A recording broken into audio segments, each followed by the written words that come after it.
Want to own new heroes in Mobile Legends but don't know how? Hi everyone, welcome back to Make Gaming Easy. In this video, I'll show you some quick and easy steps on how to buy heroes in Mobile Legends by using battle points. So without any further ado, let's get started. First, tap on the shop option from the left side of your screen.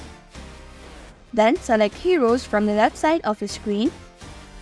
Here you have all the heroes which you can buy by using battle points, diamond and also tickets. If you want to buy a specific hero, then choose the role of the hero that you want to buy from the options above. Tap on the purchase button of the hero that you want to buy. Now choose use battle points. Then tap on OK button.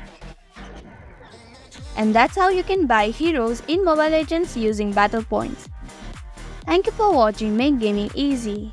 Hope this video was helpful. If it was, then hit the like button and comment down if you have any questions or feedback. Also, if you are new to our channel, subscribe and hit the bell icon so that you don't miss our upcoming videos.